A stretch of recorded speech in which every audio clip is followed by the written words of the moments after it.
Bab 35-37. Sakit hati gadis CEO. Pagi hari suasana begitu cerah, cahaya matahari membangunkan wanita cantik yang masih terlelap tidur. Tok tok tok. Irene, panggil Mama Andini. Irene, ada yang mencarimu di bawah, ucap Mama Andini. Irene, panggil Mama Andini sambil mengetok pintu Irene. Karena tak ada jawaban, Mama Andini pun masuk ke dalam. Sampai di dalam ia dibuat geleng-geleng kepala melihat Irene yang masih tertidur pulas. Irene, bangun nak, ucap Mama Andini sambil membuka tirai jendela. Gumam Irene bergerak menutupi wajahnya yang terkena sinar matahari. Anak ini, ucap Mama Andini lalu ia duduk di pinggir ranjang. Irene, bangun nak, ucap Mama Andini menggoyangkan lengan Irene. Terdengar hanya gumaman Irene saja. Irene, cepat bangun, di bawah ada yang cari kamu, bisik Mama Andini. Siapa yang cari Irene pagi-pagi begini?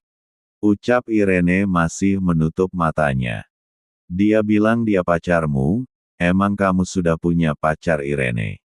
Tanya Mama Andini. Sudah Ma, ucap Irene setengah sadar. Kok enggak bilang sama Mama, ucap Mama Andini sedikit kesal. Irene rencananya juga mau bilang Mama tapi Mama keburu tahu Kak, ucap Irene terhenti lalu ia membuka selimut yang menutupi wajahnya. Tunggu-tunggu, Mama bilang apa tadi? Tanya Irene sedikit sadar. Kok kamu enggak bilang? Ucap Mama Andini bingung. Bukan yang itu, yang sebelum itu, ucap Irene menatap Mama Andini. Kamu sudah pacar ya? Ucap Mama Andini terlihat bingung, karena Irene menyuruh Mama Andini mengulang lagi kata-katanya. Ada yang nyariin kamu di bawah, katanya dia pacarmu, ucap Mama Andini lagi. Pacar, gumam Irene pelan. Pacar. Di bawah, tanya Irene menatap Mama Andini. Iya, kamu kenapa sih? Tanya Mama Andini heran. Beberapa detik kemudian, Irene menepuk keningnya. Ia tersadar bahwa kemungkinan besar Brian pacarnya datang ke rumah. Kenapa Mama nggak bilang dari tadi? Tanya Irene bangun dari tidurnya. Mama kan sudah bilang dari, kamu sendiri yang gak sadar kayak orang linglung gitu, ucap Mama Andini heran. Taulah, Irene mau mandi, ucap Irene sedikit berlari ke kamar mandi. Pintu tertutup sedetik kemudian pintu terbuka lagi menampilkan wajah Irene meyengir. Ma, kasih tahu Brian ya kalau Irene lagi mandi, ucap Irene tersenyum lalu menutup pintunya kembali. Cek dasar anak ini, ucap Mama Andini tersenyum tipis sambil menggeleng kepala. Di ruang tamu terlihat Brian sedang menunggu urin sambil memainkan handphonenya. Tak lama kemudian Mama Andini menghampirinya. Nak Brian, panggil Mama Andini. Iya Tante, ucap Brian tersenyum. Irene lagi mandi, sebentar lagi dia turun, tunggu aja di sini, ucap Mama Andini. Iya Tante. Brian tunggu Irene di sini, ucap Brian sopan.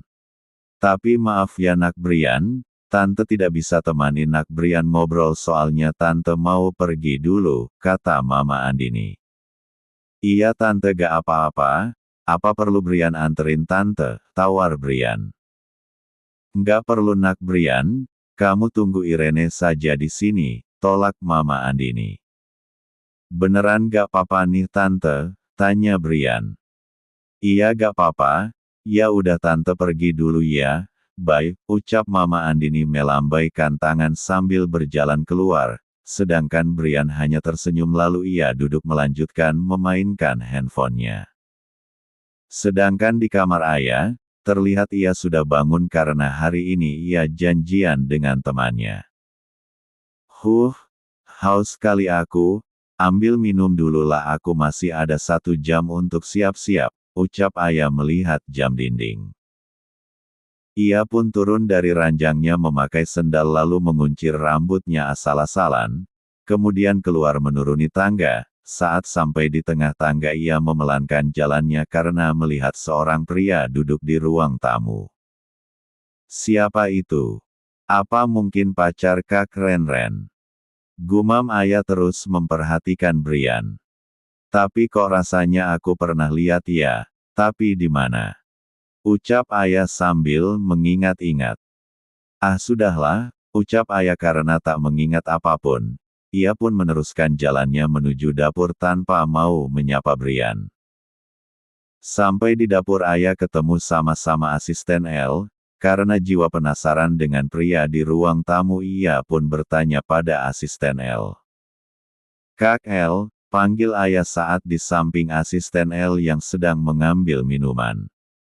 Oh Nona kau mengagetkanku, ucap asisten L terkejut. Hehe sorry asisten L, ucap ayah tersenyum dan mengangkat dua jarinya. Ada apa Nona? Ada bisa saya bantu? Tanya asisten L. Gak ada kak, cuma mau tanya, itu pria yang ada di ruang tamu siapa kak? Kepo ayah. Kepo, ucap asisten L tersenyum tipis. Ih kak L ayah serius, ucap ayah sebal. Pacar Nona Irene, ucap asisten L. Benarkah? Tapi Kak Renren kok gak pernah bilang. Gerutu ayah. Entahlah, tapi kakak L tak terlalu suka dengannya, ucap asisten L berjalan menuju halaman belakang. Emang kenapa kak? Tanya ayah penasaran sambil mengikuti asisten L. Ya gak suka aja, kakak merasakan kalau dia bukan orang baik-baik, ucap asisten L duduk di kursi taman. Oh, ayah juga kayak pernah lihat dia tapi di mana gitu, ucap ayah berdiri di depan asisten L. Sekarang kakak kau jadi bucin, lihat saja kalau kau masuk ke dalam nanti pasti lihat kakak kamu suap-suapan, ucap asisten L. Masa sih kak? Tanya ayah tak percaya. Lihat aja nanti, tumben kau sudah bangun, mau kemana kamu? Tanya asisten L heran, karena biasanya ayah jam segini masih molor. Oh iya, ucap ayah menepuk keningnya. Aku lupa kalau aku lagi ada janji sama teman-teman, ucap ayah. Kalau begitu aku siap-siap dulu Kak L, imbu ayah sambil berteriak karena ia sudah lumayan jauh dari asisten L. Hati-hati di jalan, teriak asisten L. Ayah hanya mengacungkan jempolnya lalu berjalan menuju kamarnya. Saat sampai di ruang tamu benar saja dia melihat Irene dan Brian sedang bucin. Karena tak mau mengganggu kakaknya, ia pun langsung naik ke atas bersiap-siap untuk bertemu teman-temannya. Di ruang tamu ada dua sejoli yang sedang bucin. Siapa lagi kalau bukan Irene dan Brian? Kamu hari ini cantik sekali, puji Brian. Ah masak sih, ucap Irene malu-malu. Iya bener, bunga yang paling cantik di dunia aja kalah sama kecantikan kamu, gombal Brian. Ish kamu ucap Irene yang pipinya sudah merah seperti tomat matang. Aku kan ngomong kenyataan sayang, ucap Brian tersenyum. Tahu ucap Irene. Brian hanya tersenyum melihat tingkah laku Irene. Buat dia semakin mencintaimu Brian, lalu buat dia tak bisa hidup tanpamu. Setelah dia cinta mati denganmu kuras uangnya, batin Brian tersenyum licik. Bab 36. Satu minggu hubungan Irene dan Brian baik-baik saja, masih belum ada sesuatu yang mengganjal. Sudah 1 minggu pula Davin uring-uringan asisten Ken sampai kewalahan. Temperamen Davin yang tinggi sifat dingin kini mulai menjadi-jadi, apalagi kekejaman semakin kejam tak menerima toleransi sedikit pun. Tak urung banyak karyawan yang dipecat, atau jadi sasaran emosinya dan hampir setiap hari pasti membuka lowongan pekerjaan. Davin Eko Prayoga lelaki tampan mapan banyak digilai wanita, seperti contohnya Nindi model papan atas, wajah cantik dan body bag gitar Spanyol. Usahanya untuk mendekati Davin sia-sia karena selama ini Davin menganggap Nindi sebagai parasit hidup, tapi Nindi tak menghiraukan itu. Di perusahaan X, ceklek suara pintu terbuka, masuklah wanita berpakaian kurang bahan menghampiri Davin. Aku bilang jangan ada yang menggangguku, asisten Ken, ketus Davin tanpa melihat yang masuk ruangannya. Sayang, aku bukan asisten Ken, manja Nindi menghampiri Davin. Kau bagaimana bisa masuk, ucap Davin terkejut. Aku kan kekasihmu, mana mungkin aku tak bisa masuk, ucap Nindi tersenyum lalu mengelus dada Davin. Jangan sentuh aku, bentak Davin sambil menghempaskan tangan Nindi dengan kasar. Sayang, kenapa kau begitu, ucap Nindi manja. Kau tak kangen padaku kah? Ucap Nindi bergelayut manja di tangan Davin. Ku bilang jangan sentuh aku, dan ingat aku bukan kekasihmu, ucap Davin dengan nada tinggi menekankan kata terakhir. Tapi Davin, aku mencintaimu, ucap Nindi bersikeras. Berhenti omong kosong, keluar dari sini, teriak Davin yang sudah kesal. Davin, please, aku mencintaimu Davin, ucap Nindi memohon. Ku bilang pergi atau aku panggil satpam buat nyeret kamu, ucap Davin yang emosi di ubun-ubun. Cek, tunggu saja, kau akan bertekuk lutut di hadapanku Davin, ucap Nindi lalu berjalan membuka pintu dan menutup pintu dengan keras. Brak. Cek, sial, bikin mood hilang aja, dan di mana asisten Ken? Kenapa bisa ulat keket bisa masuk ke ruanganku, kesal Davin.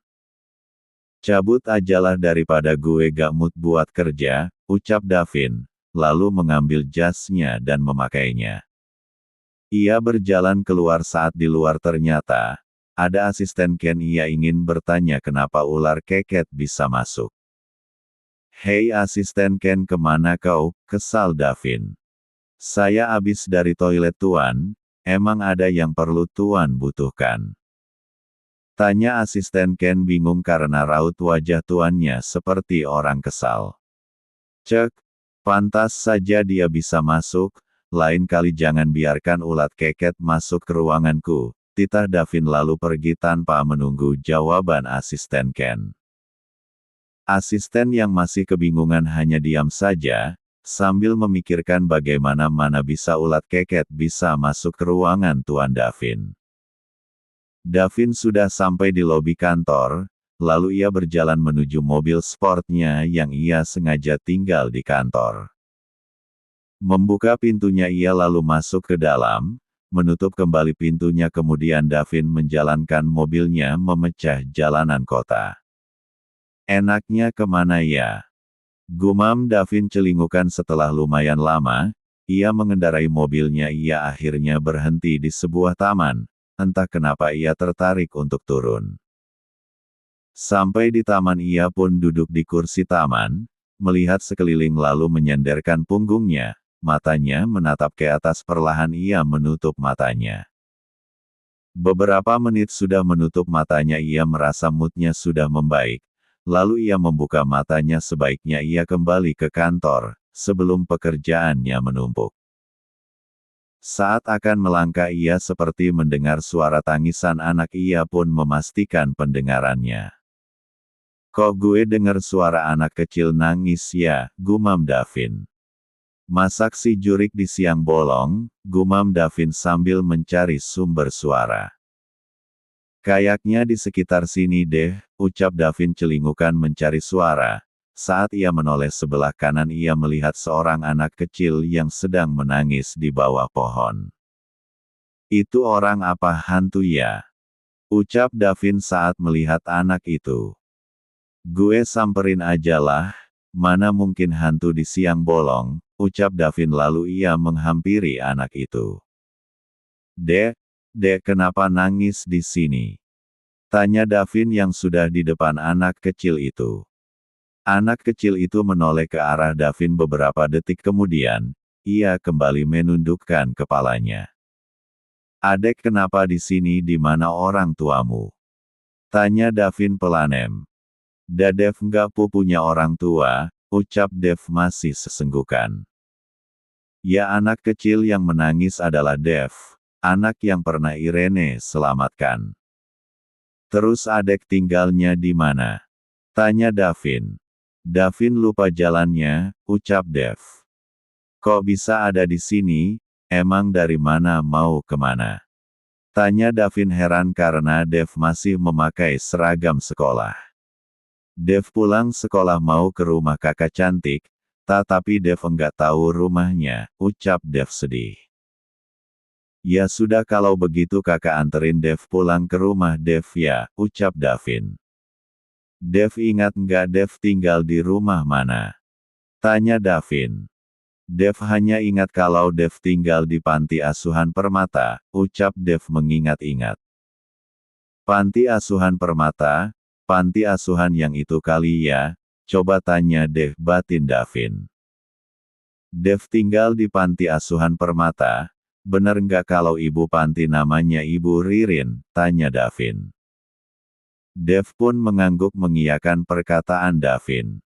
Mungkin itu kakak tahu di mana, yuk kakak anterin ke sana, ajak Davin. Dan Dev pun berdiri merapikan pakaiannya, dan mengambil tasnya yang tergeletak di sampingnya. Yuk kak, ucap Dev tersenyum. Mereka berdua berjalan beriringan menuju mobil. Sampai di mobil Davin membukakan pintu untuk Dev. Setelah Dev masuk ganti ia yang masuk dan menjalankan mobilnya, di tengah perjalanan Dev pun memulai berbicara. Kakak terima kasih sudah anterin Dev pulang, ucap Dev tulus. Iya sama-sama, ucap Davin tersenyum setelah itu tak ada obrolan sama sekali. Hanya deru suara mesin mobil menghiasi keheningan di antara mereka berdua. Beberapa menit kemudian akhirnya mereka sampai di tujuan. Ini benar tempatnya, tanya Davin memastikan. Iyakah benar, itu Ibu Panti, tunjuk Dev saat melihat Ibu Panti yang khawatir. Ya sudah kita ke sana kayaknya Ibu Panti nyariin kamu, ucap Davin keluar dari mobil lalu membukakan pintu mobil keluarlah Dev. Mereka berdua menghampiri Ibu Panti yang masih belum tahu keberadaannya. Ibu, teriak Dev sambil berlari menghampiri Ibu Panti. Ya ampun Dev kemana aja, Ibu nyariin Dev nggak ketemu-ketemu, ucap Ibu Panti memeluk Dev. Maafin Dev Bu, Dev tadi mau ke rumah kakak cantik tapi nggak tahu rumahnya di mana. Untung Dev ketemu kakak ganteng ini, tunjuk Dev ke Davin yang sudah berdiri di depan mereka. Lo Tuan Davin, ternyata Anda terima kasih sudah mengantarkan Dev pulang, ucap Ibu Panti. Iya Bu, kebetulan ketemu Dev di taman, sekalian anterin Dev pulang karena hari sudah siang, ucap Davin tersenyum mengelus rambut Dev. Sekali lagi terima kasih Tuan. Kalau begitu mari masuk Tuan, tawar Ibu Panti. Iya Bu, maaf ngerepotin, ucap Davin sungkan. Nggak ngerepotin kok, yuk masuk, ajak Ibu Panti mereka bertiga lalu masuk ke dalam berjalan menuju kantor Panti. Bab 37. Mereka bertiga masuk ke dalam, sampai di halaman depan suasana Panti begitu asri. Banyak pohon tanaman yang mereka tanam membuat Davin merasa jauh lebih tenang. Rasanya di sini nyaman sekali, batin Davin. Sampailah mereka di ruang tunggu, tempat biasanya orang bertamu dan Dev sudah kembali ke kamarnya. Silahkan duduk Tuan Davin, ujar Ibu Panti. Terima kasih Bu, panggil saja Davin tidak usah pakai Tuan, ucap Davin tersenyum. Baiklah mau minum apa anak Davin biar ibu bikinin, tawar Ibu Panti pada Davin yang sudah duduk.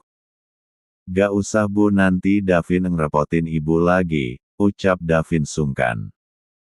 Nggak ngerepotin kok, mau minum apa? Ucap Ibu Panti. Kalau gitu air putih aja Bu, ucap Davin. Bener air putih saja? Tanya Ibu Panti memastikan. Iya Bu, itu aja, ucap Davin. Baiklah, tunggu sebentar ya, ucap Ibu Panti lalu ke belakang mengambil air putih. Tak berapa lama Ibu Panti sudah kembali sambil membawa nampan berisi air putih. Silahkan diminum Nak Davin, ujar Ibu Panti. Terima kasih Bu, lalu Davin pun meminumnya sedangkan Ibu Panti duduk di hadapan Davin. Nak Davin, kalau Ibu boleh tahu, Nak Davin ketemu Dev di mana ya? Tanya Ibu Panti penasaran. Oh, Davin ketemu Dev di Taman Kota Panglima Bu. Saya lihat pas Dev nangis sambil meluk kakinya. Ya udah, Davin deketin Dev, ternyata dia lagi tersesat di sana, jelas Davin. Dasar anak itu memang keras kepala, ujar Ibu Panti. Maaf Bu, tapi kenapa Dev sampai di situ ya Bu? Tanya Davin. Ibu Panti menghela nafas. Dia itu dulunya bukan dari sini, dia dulunya tinggal bersama seorang wanita parubaya. Bukan hanya Dev saja tapi juga anak panti lainnya. Mereka dipaksa untuk mengemis kalau nggak dapat uang banyak. Mereka nggak dikasih jatah makan sampai dia dapat uang banyak, ujar Ibu Panti mulai berkaca-kaca. Beruntung Dev bertemu orang baik jadi mereka bisa bebas dari wanita itu. Dan orang baik itu juga banyak membantu kehidupan anak-anak di sini, seperti mengirim makanan enak, baju baru, mainan, dan dia juga menyekolahkan anak-anak sampai tinggi, dan mereka suka memanggilnya kakak cantik, jelas Ibu Panti mengusap air matanya lalu tersenyum.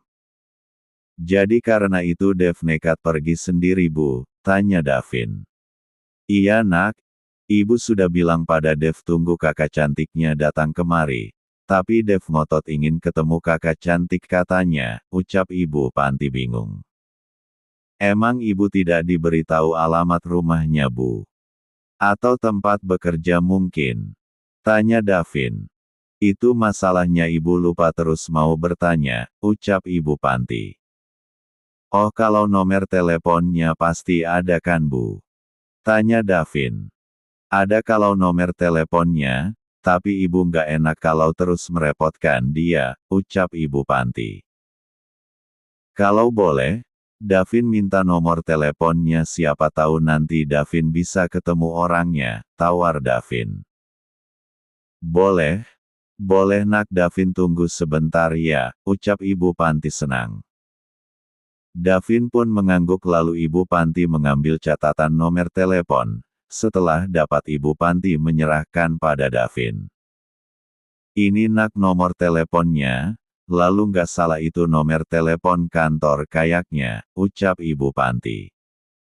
Oh gak apa-apa Bu, tunggu sebentar ya Bu, ucap Davin. Ia keluar menuju mobilnya, membuka bagasi mobil mengambil laptopnya. Setelah dapat yang ia cari, ia menutup kembali bagasi mobil dan kembali lagi ke ruangan Ibu Panti berada. Nak Davin, mau apa kok bawa laptop? Tanya Ibu Panti. Davin mau coba cari alamat dari nomor telepon itu Bu, ucap Davin membuka laptopnya. Emang bisa ya Nak Davin? Tanya Ibu Panti penasaran. Semoga saja bisa Bu, tunggu sebentar ya Bu, ucap Davin yang masih mengotak-atik laptopnya. 5 menit kemudian Davin berhasil mendapatkan alamatnya. Bukankah ini alamat rumah dan alamat kantor Irene? Batin Dev bertanya. Karena masih belum yakin, ia memastikan sekali lagi. Bener, ini alamatnya, apa jangan-jangan yang dimaksud kakak cantik itu Irene? Kalau memang benar pasti ini jodoh, batin Davin tersenyum girang. Ibu Panti yang melihatnya pun heran karena Davin senyum-senyum sendiri. Nak Davin, panggil Ibu Panti. Ah iya Bu, jawab Davin. Kenapa Nak Davin senyum-senyum sendiri, emang ada yang lucu ya? Tanya Ibu Panti.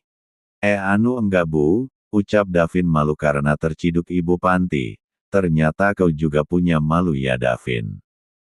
Oh, terus ketemu nggak alamatnya Nak Davin? Tanya Ibu Panti. Ini sudah ketemu Bu, tapi Davin boleh tanya gak Bu? Tanya Davin. Tanya apa nak Davin, ucap Ibu Panti. Gimana ya, ucap Davin ragu. Kamu ini bikin ibu penasaran aja, mau tanya apa emangnya tanya aja gak apa-apa, ucap Ibu Panti.